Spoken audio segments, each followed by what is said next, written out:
Bonsoir à tous, bienvenue à Perspective. Rencontre écuménique ce matin au Vatican entre le pape François et Aram Ier, le catholicos de Cilicie de l'église arménienne. Durant cette entrevue, le Saint-Père a loué l'action de son invité dans la promotion de l'unité des chrétiens, notamment par son rôle primordial en tant que président du Conseil écuménique des églises.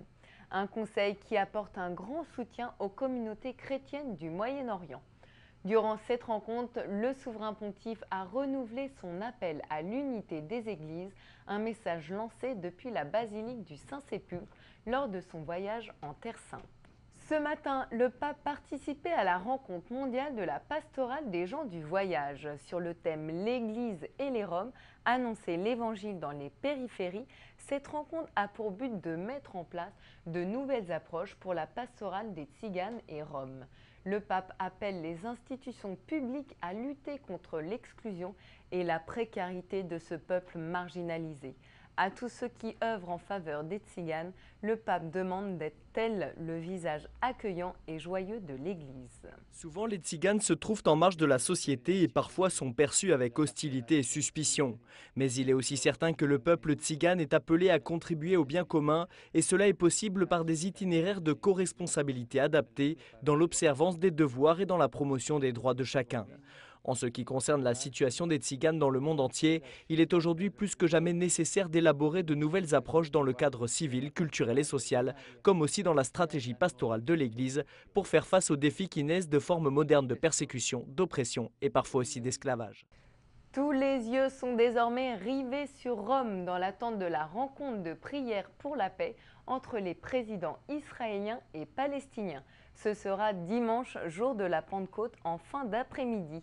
Cette rencontre symbolique entre Shimon Peres et Mahmoud Abbas est à l'initiative du pape François. Elle a pour objectif de relancer le processus de paix au Moyen-Orient. Pour accompagner cette initiative, le Saint-Père a également convié Bartholomée, le patriarche écuménique de Constantinople. Demain aura lieu en France le 70e anniversaire du débarquement allié en Normandie. À cette occasion, le pape a adressé un message à Monseigneur 23, archevêque de Paris, et à Monseigneur Boulanger, évêque de Bayeux en Normandie.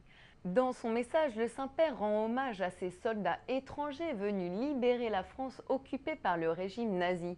Il souhaite que cette commémoration soit l'occasion pour l'Europe de retrouver ses valeurs chrétiennes.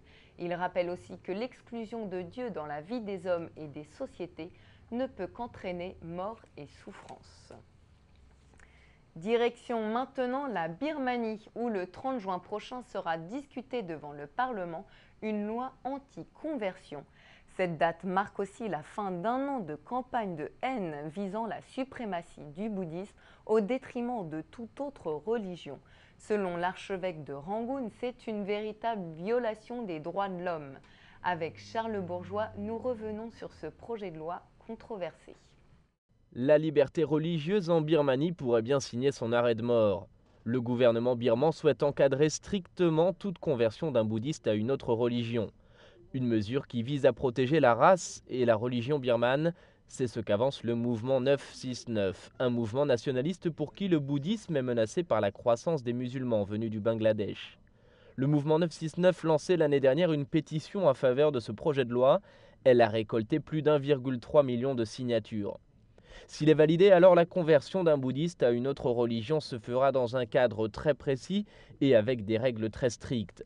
Il faudra d'abord avoir 18 ans et obtenir l'autorisation de conversion auprès des autorités locales. Puis il faudra fournir des renseignements sur sa famille et la religion de ses proches, expliquer les raisons de sa conversion et être soumis à une série d'interrogatoires. Ce projet de loi a déjà suscité la colère des ONG et des communautés chrétiennes qui condamnent des lois discriminatoires et une violation des droits de l'homme et de la liberté religieuse.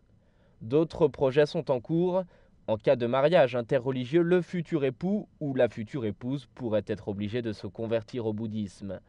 La restriction des naissances pour les musulmans et l'obligation de la monogamie devraient également voir le jour. C'est la fin de ce journal. Merci de rester sur Ciel et Lumière. Je vous souhaite une très belle soirée et vous dis à la semaine prochaine.